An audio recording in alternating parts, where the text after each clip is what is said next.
Hello and welcome to Talks on Law. I'm Joel Cohen. Today we're joined remotely by a Second Amendment scholar, a law professor at Duke Law School, my alma mater, and the co-director of the Duke Firearms Law Center, Professor Joseph Blocher. Today I wanted to have you here to talk about Bruen. We're going to talk about the law, but let's start with the facts.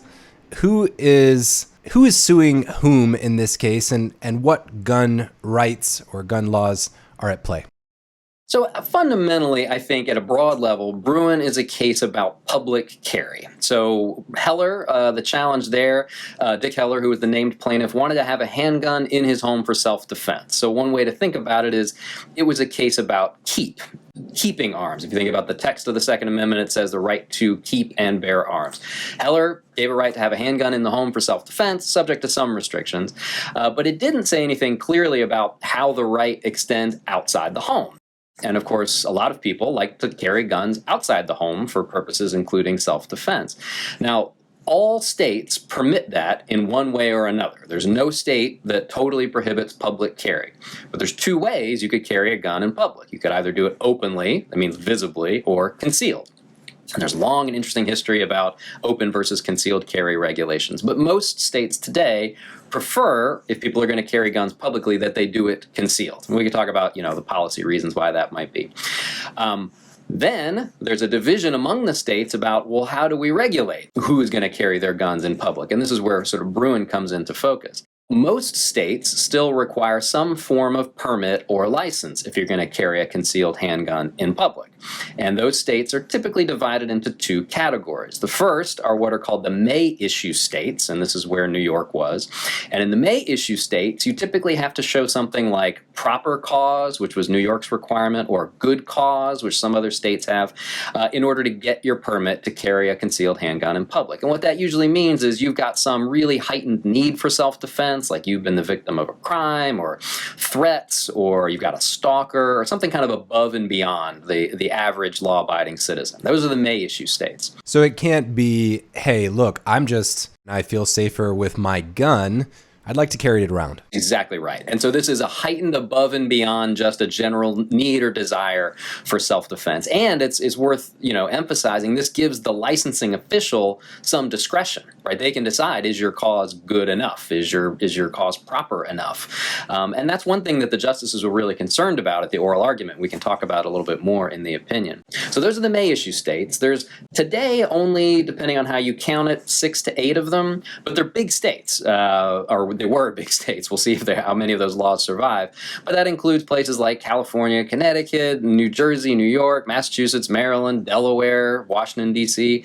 It covers about a quarter of the American population, right? If you go back even just 30, 35 years, most states had may issue regimes, but we've seen a sort of dwindling of the states. Yeah, this was something that I was surprised about in reviewing some of your writing. Even back in the 80s, the majority of states were may issue. In other words, you needed to show this just cause or good cause to get a permit to carry. That's exactly right. I mean, in 1987, the number was 26 states that were may issue, plus another 16 that outright prohibited the concealed carrying of handguns. So we've seen a lot of deregulation at the state level, and that's just political choice. The Second Amendment, those aren't laws that have been struck down for the most part. Washington, D.C. lost a case, but for the most part, the laws have been upheld until this case. It's just been a matter of political choice and deregulation. And I should say, and this is the sort of, we're getting to the second and third categories. May issue is the one that was before the court here.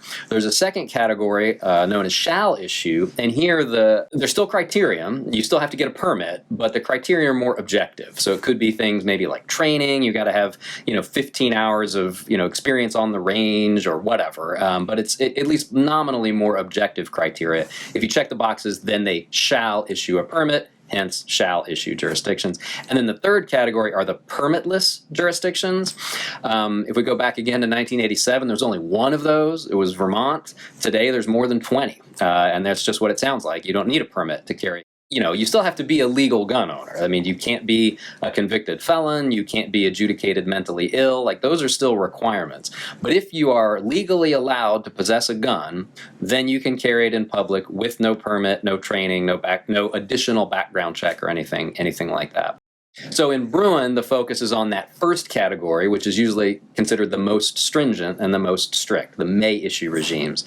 And the court's decision in Bruen, which we could unpack, basically says that they are constitutionally impermissible, or at least questionable, under the Second Amendment. Yeah, that's a good question. I mean, are they saying that may issue states have it wrong, or are they saying that the may issue in New York was too burdensome? It's a great question, Joel. I have to say it's a little obscure to me. I mean, the court is clear. Well, I'll say the clear part.